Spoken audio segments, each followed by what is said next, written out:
This is a warning to prophets and prophetesses that there is a spirit in the church that is operating as a psychic. It is a psychic spirit.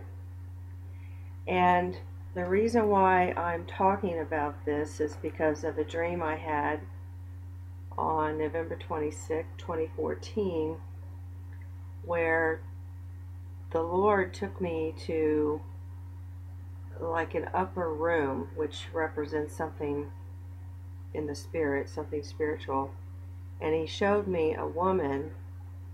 I understood she was a psychic, and she was holding mirrors, which represents how we look through the glass darkly. The Apostle Paul talks about that. That's how prophecy operates under the New Testament.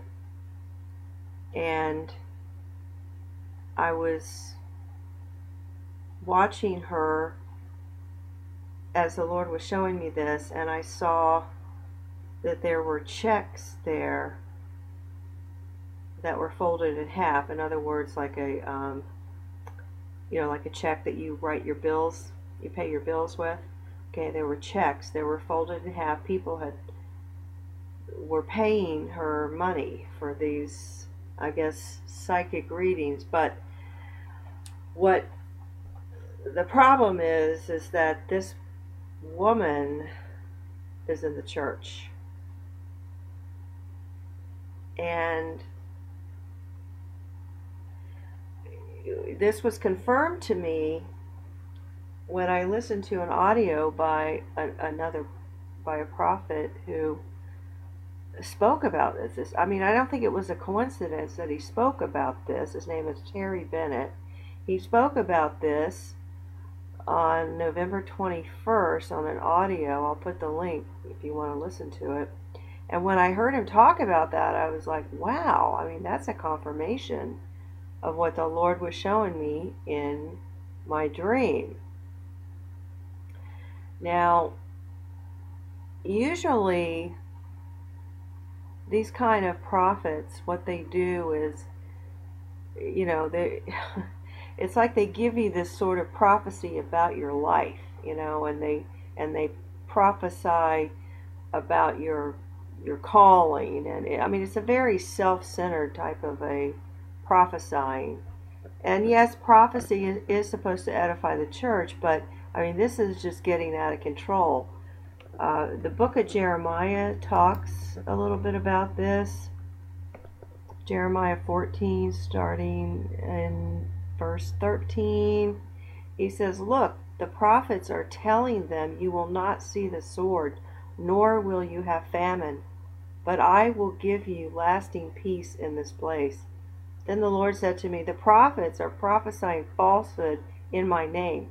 I have neither sent them nor commanded them nor spoken to them. They are prophesying to you a false vision, divination, futility, and the deception of their own minds." So this is, and this goes on. I'll put a link to this if you want to read this whole chapter.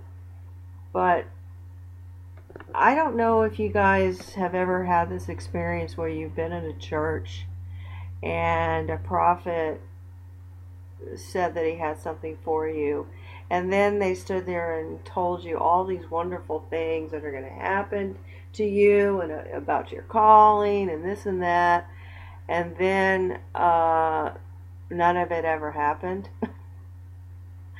Within I mean, I know sometimes it takes years and years for things to come to fruition, but this is the kind of thing that the Lord, I think, is talking about. It's like a psychic reading. They're picking up on deceiving spirits. It's like they've got their radar tuned into the wrong spirit. It's not the Holy Spirit, but it's a psychic spirit. And I thought it was interesting that he showed me in the dream these folded checks. I'm not exactly sure what that means, other than I understood that people had written those checks to this woman for what she had told them. There could be some other symbolic meaning to that. I'm not sure yet. The Lord hasn't revealed it to me, but it was a confirmation when I heard Terry Bennett talk about this spirit.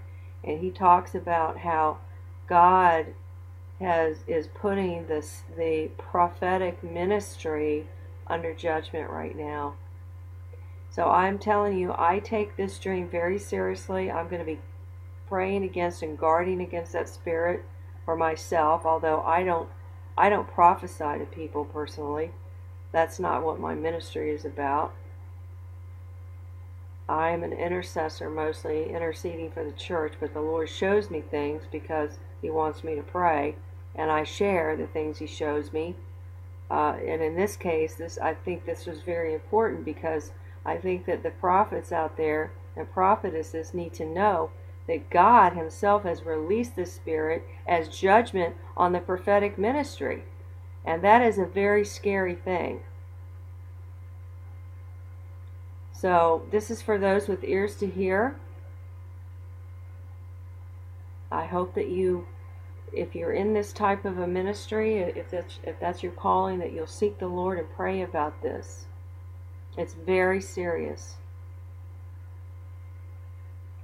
Thank you for listening.